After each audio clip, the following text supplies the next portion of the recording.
Alors, ce que je vous propose de partager aujourd'hui, c'est, on va le faire en plusieurs parties. On va d'abord regarder, bien sûr, la base, les racines de notre religion, c'est d'abord que disent les évangiles. Ensuite, on va regarder quelle est la position de l'Église par rapport à Joseph, quelle place il a dans l'Église. Ensuite, on va regarder très très rapidement, tout ça, ça va très vite, les représentations qu'on a de Joseph depuis 2000 ans. Et je vais vous montrer son visage et je vais vous montrer d'où vient cette image, vous verrez. Enfin, on va jeter un petit coup d'œil sur les cartes, parce que pour suivre Joseph, pour suivre les pérégrinations de son existence, c'est important de bien voir où se trouve Jérusalem, Nazareth, Hébron, etc. D'accord ? Et enfin, et ça c'est la plus grosse partie, c'est 90% de ce qu'on va partager ensemble aujourd'hui. On va suivre ensemble, je vais essayer de vous emmener à la suite de Joseph. Et on va commencer, vous allez le voir, d'abord par la première rencontre avec Marie. Et on va regarder attentivement comment Dieu a tissé, comment il a tramé son scénario pour que cette jeune femme qui n'avait pas 15 ans et lui, qui était un homme simple, qui n'avait aucune intention de se marier, se rencontrent, s'épousent, s'aiment et nous protègent le Sauveur. Et qui lui avait 30 ans, c'est ça ?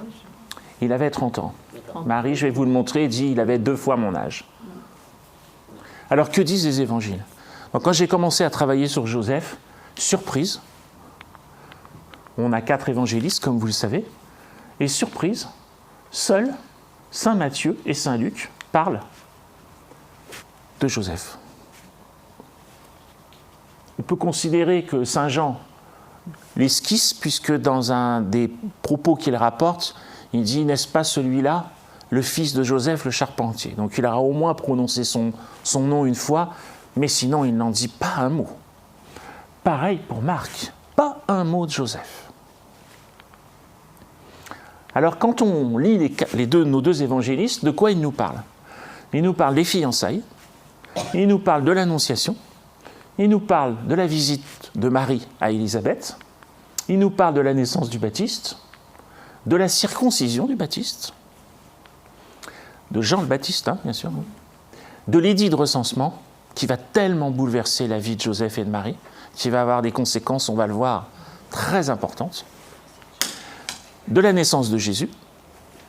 Il nous parle de l'adoration des bergers, à ne pas confondre, moi ça m'a galé un peu dans mon esprit, avec l'adoration des mages, qui eux vont arriver presque 2 ans après, de la fuite en Égypte, c'est tellement importante, de la présentation de l'enfant Jésus au temple, de sa disparition et de ce qu'on appelle le recouvrement. Voilà. Et en fait, quand vous regardez tous ces points, eh bien, c'est grosso modo ce qui va jalonner la vie de Joseph. Alors, quand vous remettez Matthieu et Luc en miroir, regardez, Matthieu parle des fiançailles, mais pas Luc. Luc, lui, parle de l'Annonciation, de la visite de Marie à Élisabeth, de la naissance du Baptiste, de la circoncision, de l'édit de recensement. Matthieu, pas un mot. Donc ça veut dire que si Luc n'en avait pas parlé, on n'en saurait rien. Matthieu parle de la naissance de Jésus, Luc aussi. Heureusement. L'adoration des bergers, c'est encore Luc. L'adoration des mages, c'est Matthieu. Et Luc. La fuite en Égypte, c'est Matthieu. La présentation au temple, c'est Luc. Et le recouvrement au temple, c'est toujours Luc. Donc en fait, tout ce qu'on sait depuis 2000 ans sur Joseph et sur cette histoire, c'est quand vous prenez Luc et Matthieu et que vous essayez de remettre tout ça en ligne, et c'est là, et seulement là, qu'on commence à avoir une idée de ce qui s'est passé. Alors que dit l'Église sur notre Saint Joseph ? L'Église, souvent, vous voyez, ça c'était l'église de Quimper. J'ai pris cette photo. L'Église, là, ici, à travers les vitraux, elle nous raconte l'histoire de Joseph.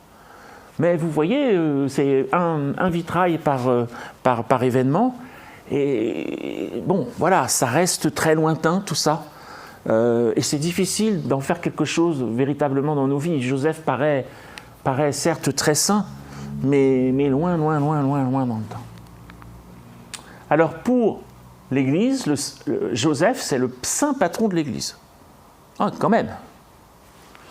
Il est reconnu comme le plus grand saint du ciel. C'est le protecteur des travailleurs, notamment des charpentiers et des menuisiers. C'est le modèle, je l'ai évoqué tout à l'heure, des époux et des pères. Il est fêté 2 fois dans l'année, c'est une particularité. Et le pape François, je l'ignorais, lors du début de son ministère, avait déclaré une année dédiée à Saint Joseph, qu'il avait qualifié de trésor de l'Église. Regardons un petit peu maintenant l'iconographie, très rapidement. Voilà, alors il est souvent représenté avec l'enfant Jésus dans les bras. Il est souvent représenté avec une fleur de lys. Il est barbu, il est brun. Il est souvent représenté avec un manteau marron, pas très grand. Et je vais vous dire, maintenant je vais vous montrer une photo, je vais vous expliquer un dessin, je vais vous expliquer d'où il vient. Et c'est globalement assez juste, hein, tout ça, là, depuis 2000 ans, globalement.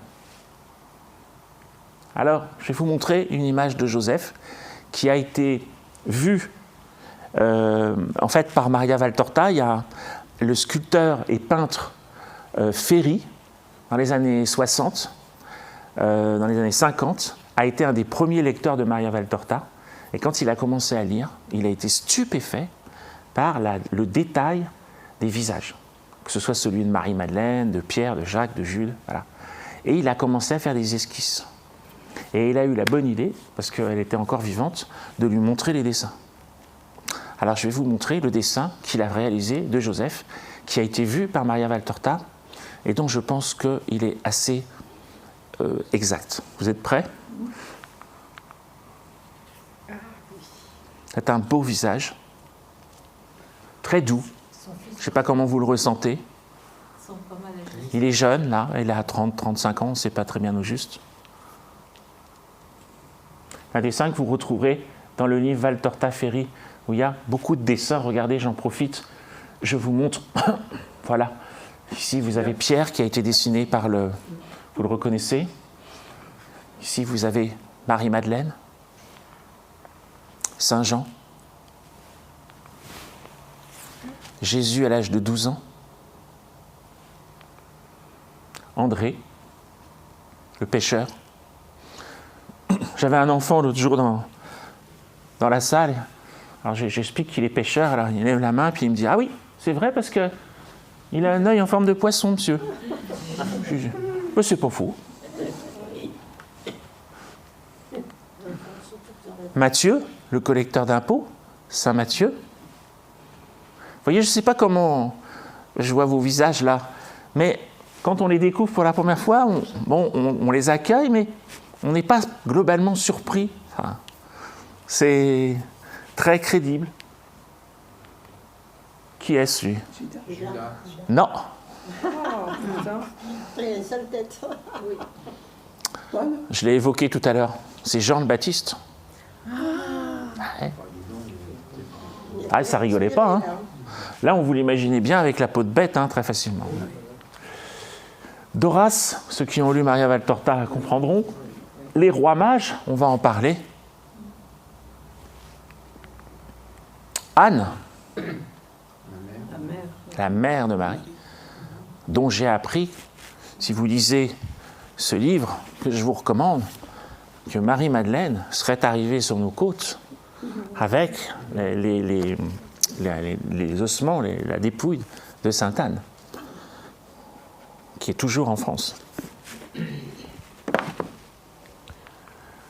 Judas, moi je trouve qu'il ne correspond pas tellement à la description. Je me demande si Ferry n'avait pas un petit peu une dent contre lui, s'il ne s'est pas un peu fait plaisir en le croquant comme ça durement. Et parce qu'il est très beau, hein, il est beau. C'est un Judéen, il est grand, il a la classe. Là je trouve que, bon, enfin bref, c'est mon petit avis. Gamaliel, un des rares prêtres du Sanhédrin qui va comprendre que Jésus est bien le Messie attendu. Barthélemy, l'apôtre tellement rigoriste qu'il a eu tellement de mal aussi, lui, à admettre que la doctrine de Jésus s'adressait aussi aux non-juifs. Joseph d'Arimathie, Étienne, Saint-Étienne. Voilà. Il y en a d'autres, hein. Voilà. Ah oui, Jude, qui ressemblait au Christ. Voilà. Revenons à Joseph. Donc Joseph, on a vu la position de l'Église, mais dans l'imaginaire collectif, ça reste encore quelqu'un dont on sait qu'il était de descendance royale, on va le voir. Il descendait du roi David. C'est lui, on l'a vu tout à l'heure, il a une intimité unique avec le Christ. C'est l'homme du travail manuel, c'est celui qui se tient en retrait. C'est aussi un homme d'action, on va voir qu'il a eu à prendre des décisions importantes. Et c'est aussi un homme de silence. Et il était un sage, un juste, pas injuste, un plus loin juste. En fait, je vais vous le montrer, il était naziréen, on va y revenir. C'était donc un homme qui était déjà engagé religieusement. Alors que disent les cartes? Un petit coup d'œil. Alors les cartes, là c'est pour vous remettre un petit peu les choses en mémoire. Ici vous voyez de la tétrarchie, la Galilée qui est ici. Voilà, les Galiléens. Vous savez que dans la troupe apostolique il y avait des Galiléens et des Judéens. Et on comprend et on apprend dans Maria Valtorta que les Judéens, c'était des gens plus fins, plus riches, ils avaient les meilleures terres, et ils avaient quand même une petite forme de mépris à peine voilée pour les Galiléens, qu'ils arrivaient à distinguer rien qu'à leur accent, à leur façon de s'habiller. Dans la troupe apostolique de Jésus, il y avait des Galiléens et des Judéens. Alors ensuite, vous avez la Samarie qui est ici, la Judée, et vous voyez, vous avez Gaza qui est ici, qui fait l'actualité en ce moment. Et l'Idumée qui est en bas. Donc tout à l'heure, vous me demandiez si Gaza faisait partie. Vous voyez, apparemment, pas tout à fait, puisque ça faisait partie d'une région qui s'appelle la Philistie à l'époque. Il faut savoir que quand ils vont fuir en Égypte, vous allez voir, je vous lirai un petit extrait où Marie relate certains de ses souvenirs. Elle se souvient de passer à Gaza et d'avoir vu la mer. Voilà. Donc, vous avez Jérusalem qui est ici, d'accord? Nazareth, d'accord? En haut, là. Et vous voyez, ça fait à peu près 123 km. Ça fait, à l'époque, il faut entre 3 et 4 jours de marche. Donc, à chaque fois que je vais vous dire, ben voilà, Joseph va à Nazareth ou il va à Jérusalem, il faut bien que vous vous représentiez que c'est pas... Ça se fait pas comme ça, c'est pas une heure. C'est, voilà, on part, on emmène des affaires. Et, pardon? C'est dans les montagnes? C'est plutôt une vallée ici, mais il y a des moments, c'est vallonné, mais c'est pas... voilà, on n'escalade pas des montagnes. Mais voilà, il faut avoir quand même une bonne santé pour le faire. Ici, vous avez Bethléem, à ne pas confondre avec le Bethléem de Galilée, ce qui a été mon cas pendant 3 mois. Et vous allez voir pourquoi c'est très important de comprendre que Bethléem se trouve au sud de Jérusalem. Vous avez donc l'Égypte, donc quand ils vont fuir en Égypte, vous voyez, ça va se trouver ici.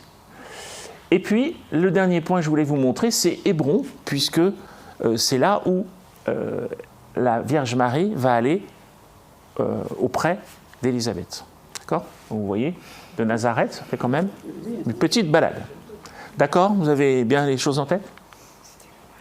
Alors, vous voyez les cartes, je le montrais tout à l'heure à une dame, vous pouvez aussi, c'est un beau travail qui a été réalisé, vous pouvez aussi suivre tous les déplacements dans les 10 tomes, vous voyez, avec des codes couleurs, à chaque fois que la troupe apostolique se déplace, et regarder exactement où il se trouve, et pourquoi, et les distances, etc. Et après, on peut aller regarder sur Google Earth pour vraiment se représenter les paysages qu'ils ont traversés.